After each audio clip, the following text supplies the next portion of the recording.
Hello friends, बरायबाय Bodo Gr.4 YouTube चेनेलाव दा लोगोफोर DME एग्जामनि सायाव बिग आपडेट लाबोदों जे बे भेकेन्सिया दङमोन 2008 एबा 2008 दङमोन Gr.3 आरो Gr.4 लानानै जेराव टेक्निकल आरो नन टेक्निकल दङमोन दा बेखौनो जों नायगोन अफिशियेल नटिफिकेशन बेनिफ्राय एडमिटनि बागै जाय नोंथांमोना चेनेलाव गोदान साबस्क्राइब खालामनो हागोन साख्रिनि जेब्लायबो आपडेट मोनो बर' रावजों लोगोसे WhatsApp ग्रुपआव जइन जायाखैबा नोंथांमोना जाबानो जाबाय PDF फाइलखौ मोनगोन प्रिभियास कुइसन पेपारखौ नोंथांमोना मोनगोन आं शेयार खालामगोन आरो बे एग्जामा मा टाइपनि एग्जाम लागोन नोंथांमोनखौहाय मानोना एग्जाम डेट ओंखारबाय एडमिट होबाय नोंथांमोना चेक खालामनो हासिगोन दा सोरबायदिया मोनगोन एग्जामनि एडमिट बेनि सायाव A to Z जों बेयाव डिसकास खालामगोन बेखायनो भिडिअखौ नोंथांमोना हानायसेबां शेयार खालाम लाइक खालाम कमेन्ट्स खालाम आरो लोगोसे नायजोबनो हागोन दा फाइनाली आं फैबाय अफिशियेल साइटआव आरो बेनि एडमिटआ रिलिज जाबाय आरो बेयाव गोनो गोथो दाजा नोंथांमोना प्रिभियास भिडिअ मोनखादों बे एग्जामा टेक्निकल ब्रान्चनि स्टाफ नार्सनि थाखाय एडमिटआ रिलिज खालामबाय आरो बे एग्जामा जागायसिगोन 4 फेब्रुवारियाव नेक्स्ट सानडेआव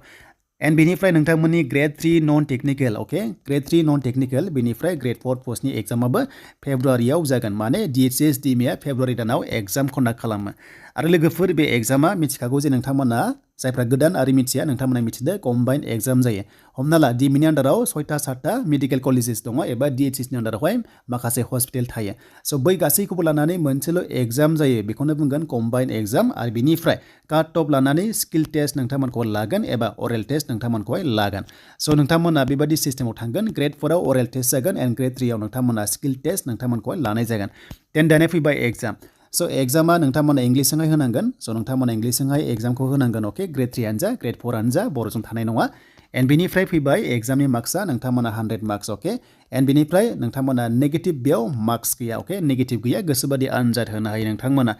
देन बेनिफ्राय जोङो Gr.4नि अफिशियेल नटिसखौ जों बेयाव नायगोन नटिफिकेसना माब्ला एप्लाइ जादोंमोन नोंथांमोना आन्दायनो हागौ आरो बे नोंथांमोननि भेकेन्सि ओंखारदोंमोन थांनाय बोसोराव 2023नि फेब्रुवारि दानाव 1 इयार उनावहाय एग्जामखौ थारैनो कन्डाक्ट खालामसिगोन DMEआ स' बेखायनो बे पस्टआ क'क्राझार मेडिकेल कलेजावबो दङ स' नोंथांमोना क'क्राझार मेडिकेल कलेजाव Gr.3 बेनिफ्राय Gr.4 नोंथांमोना भेकेन्सि मोनदों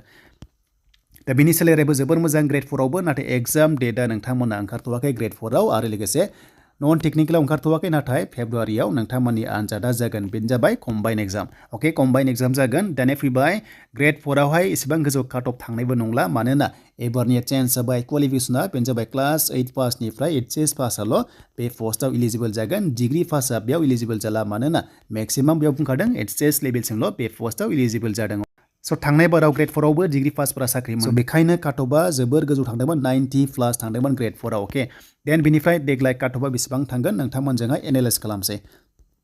स' बेसेबां थांगोन काट अफ बेनो जाबाय नोंथांमोननि Gr.4आवहाय स' नोंथांमोना मिथिगौ जे बेवहाय एग्जामा नेगेटिभ मार्किं गैया जाय एग्जामा नेगेटिभ गैया अके बे एग्जामा काट अफआ गोजौ थाङो दा बेनिफ्राय जों नुहुरनो हाबाय ओरैबायदि मोनसे मोजां बाथ्रा डिग्री पासआ बे पस्टआव इलिजिबल जाया स' बेखायनो नोंथांमोना 80 प्लास टारगेट खालामनांगोन थांनाय बाराव 90 गाहाम थांदोंमोन जेनेरेलाव बाट जोंनि STआव 80 प्लास नोंथांमोना टारगेट खालाम अके स' बेयाव नोंथांमोना देन बेनिफ्राय Gr.3आवबो नोंथांमोना 85 नोंथांमोना बेबादि थांनायखौ नुदों मानोना DMEनियाव गोबां मोजां सिलेबासा खम बेखायनो गोजौ काट अफ थाङो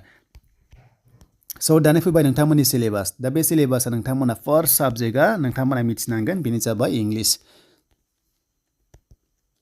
स' नोंथांमोना फार्स्टआव इंलिस बेनिफ्राय मेथ्स दङ अके मेथ्स दङ बेनिफ्राय GK दङ बेनिफ्राय नैबेहाय जाबाय साइन्स नैबे साइन्सखौ नोंथांमोना नायथारनांगोन मानोना DMEनि एग्जामावहाय साइन्स साबजेक्ट दङ गासै मोनब्रै साबजेक्ट दङ अके फार्स्टआव इंलिस बेनिफ्राय मेथ्स बेनिफ्राय साइन्स बेनिफ्राय नोंथांमोननि GK